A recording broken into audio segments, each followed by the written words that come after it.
Good morning, everybody.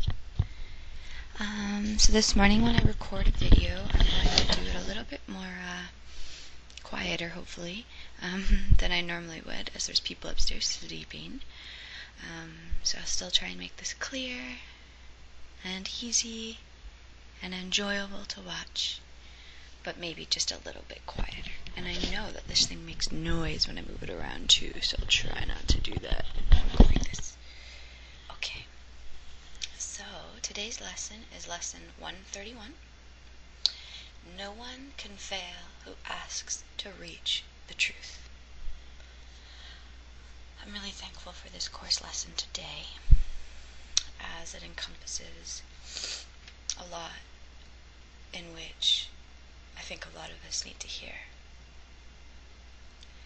All of us believe that there's this constant seeking and wanting to find the truth and wanting to find happiness and wanting to find themselves, and a lot of the time, as we are run by our ego minds, living in an ego-minded world, it can sometimes appear to be difficult to achieve our goals. It can appear to be difficult to find peace in our hearts, and this difficulty for a lot of people can be very distracting and therefore keep us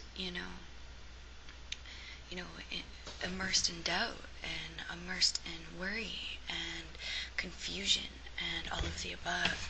But when we know that, without a doubt, no matter what, the truth is ours if we are willing to seek it, then that almost lifts like a huge burden off our shoulders, because it is not up to us to create truth. It's not up to us to find truth. It's not up to us to make truth. Truth just is. Truth is an all-encompassing reality of our eternal, infinite existence. And therefore, when we're here on Earth in this time-space continuum, right, where people think that, things change all the time, you never know what's going to happen next, it's turbulent, we're affected by outside sources, all of this, then it can look and be perceived as if it is difficult to find the truth within this world, because there are so many people and so many things who want to give their opinions about truth. When in reality, truth is just true, and everything that is not truth falls away once we are willing to seek and find only that truth within ourselves. And when we turn inward is when we are responded to the questions that we ask, not out there. So when we're looking out there, it may be it may take a really long time. It may take a while. But then when we know, when ultimately, if we turn it back within ourselves, that our questions will be answered, that our unsureties will be solved, that, all we have to do is ask for the truth, and it is given us. We are reminded of it. We are shown what it is from within us. And so that's what this course lesson is confirming today. No one can fail who asks to reach for truth. So here we go. Failure is about you, while you seek for goals that cannot be achieved.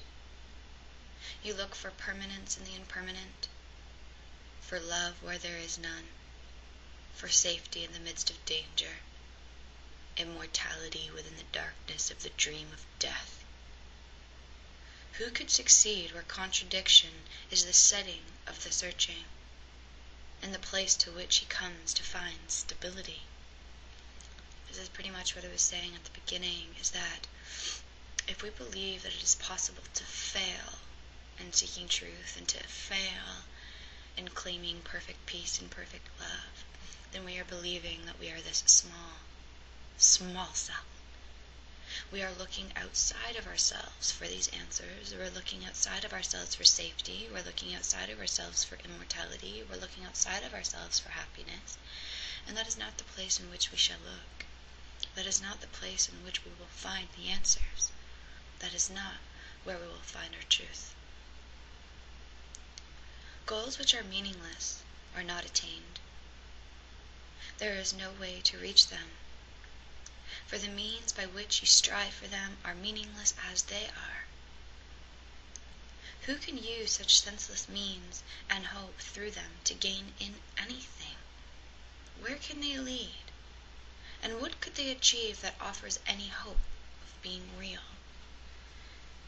So it's still going back to us believing that this world outside of us gives us something we need or gives us something we want. And clearly the Course is stating here that when you look outside of yourself, how can you hope to find anything that is real? Everything that is outside of us, we made and created through the mind that is separate from God. And therefore it's here momentarily in form, and all form perishes in the end. It falls away to dust. It crumbles to the earth. It no longer is self-sustainable. Anything that is changeable, that changes, is not real. Anything that perishes, crumbles, and dies is not real. Because all of these things are a part of the dream that we created to feel separate. And therefore, if we believe in them, we're giving our power away. We're seeking the power that is outside of ourselves, which is not even there.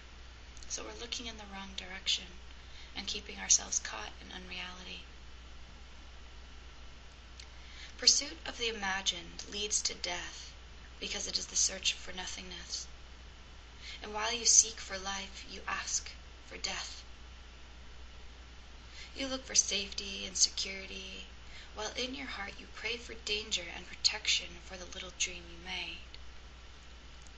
And the way it says this here, when it says you look for safety and security, while in your heart you pray for danger and protection for the little dream you made, it's so easy for so many of us to be like, I don't want danger. What do you mean? That's not true.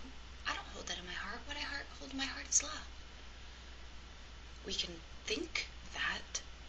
Our conscious mind would think that because that's another form of protection. But when we allow ourselves to slip into stillness and be willing to look at our subconscious thoughts and values, what it is that we still have value for this world that is outside of us, and that's okay.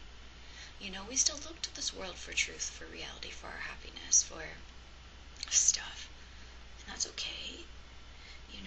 But what it is saying here is that outside of ourselves, we are looking for safety and security. We're looking for the homes, we're looking for the relationships to keep us secure, we're looking for the money to keep us secure, we're looking for, the jobs to keep us secure.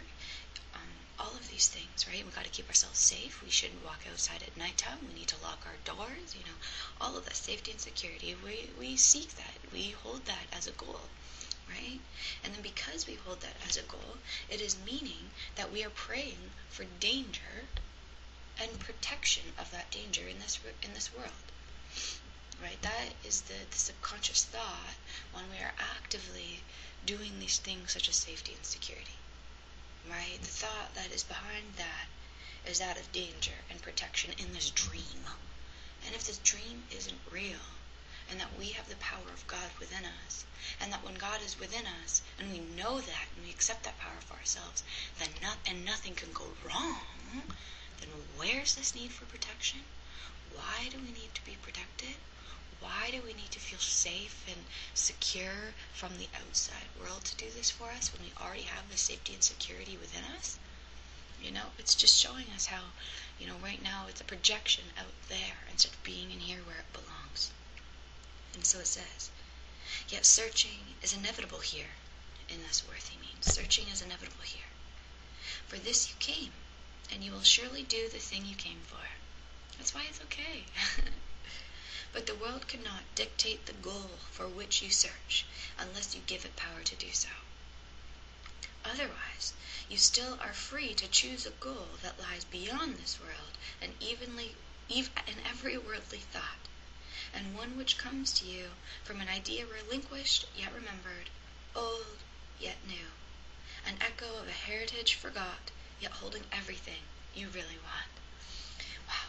So what this is saying here is the world in and of itself cannot dictate a goal for you. There's not a goal in this world that needs to be attained, whether it be a school, whether it be a job, whether it be a relationship, whether it be losing weight, whether it be stop smoking, whether it be this, whether it be that. To try and attain these goals outside of us, to try and attain these goals through means of, even for losing weight again, with diets, exercise routines, this, that, in the long run they work, right? But only if it's changed up here first. That's why we go on these yo-yo experiences all the time. This world cannot dictate a goal. This body is not a worthy goal, right? When we think it is such, what it is doing is it is putting a stake in between ourselves and the true reality that is here. And so it's saying here that when you have that, if you do not choose the goals in this world to go after, you recognize, okay, I don't know what I want, I don't know who I am, I don't know where I'm going, so I'm not going to choose any of the goals outside of myself because I have no idea. Okay, what happens after that is you become open. You become free to choose a goal that bridges us with the world that is outside of us, with the world that we truly want to see and the world that we truly want to live in. So if we don't know where we're going or why we're here or, what our life purpose is or what goal to have or anything of this, that's a perfect place to be in. Allow yourself to be in this place of not knowing. And this is when we open up to be free to choose a goal that lies beyond this world, beyond every worldly thought, and one that comes to you from an idea relinquished. It's this idea of remembering that we are children of God, of remembering that we are souls, of remembering the power that comes with that. And what comes with that is our life purpose, is that worthy goal for us to experience in this world. If our goal goes to understanding and remembering who we are and accepting those true divine thoughts instead of the thoughts that correlate with this world, we are free. We are absolutely free. Absolutely free. So if you know within yourself right now that you have particular goals, you have particular wants, you have particular desires, start looking at them. Start questioning them. Start asking yourself, why do I have this goal? What is this going to do for me? If you have this goal to lose weight, obviously you're thinking you're not in the place which you should be right now. Obviously you think that your body is not healthy enough right now, and obviously think it needs to be different than it is right now. It starts with acceptance. Accept where you are right now, and recognize that as you go within yourself to release it where the cause is, the effect of the body changes. Same with a job. You think that you need money, you think that you need security, you think that you need protection, you think that you need all these things. Because our outside world tells us so. The government, our family, the rules, the economy, money, we need money to buy things. These are all beliefs, people. These are all beliefs that we pick up along the way, along this journey in earth, but they're not real. They are there to basically distract us from our true goal, which is to remember who we are. When we remember who we are, here comes the abundance. When we remember who we are, here comes a perfect health in our body, because there's no way we can be sick when we are one with God. Okay? Everything comes from joining our mind with our Creator and being willing to see a world beyond the world that we currently see that is here with our physical eyes. Just be willing. No one can fail who asks to reach for truth. No one. Be glad that search you must. Be glad as well to learn you search for heaven and must find the goal you really want. God's Son cannot seek vainly. Oops, I missed a line. No one can fail for what this goal and reach it in the end. I want to read this from the beginning because I think it's imperative here when it's saying that the goal that we want is not this world, but the goal that we want is heaven to be brought into this world. That's where our focus should be. That should be our only goal. So it's saying here, be glad that search you must.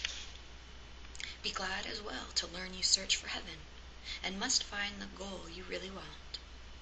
No one can fail to want this goal and reach it in the end. God's Son cannot seek vainly, though he try to force delay, deceive himself, and think that it is hell he seeks. When he is wrong, he finds correction. When he wanders off, he is led back to his appointed task. So when you have this goal to accept heaven, to remember who we really are, to live in heaven on earth, no longer trying to find a solution to the problems outside of ourselves, but choosing to turn within, no one can fail at this goal. This is the goal that has been given to us by God. This is not a goal that we choose, as a part of this world. This is a goal that is a part of our destiny. This is a part of who we are. This is naturally ingrained into every cell, every atom, every molecule of our being, so then the moment that we are ready, we can accept this.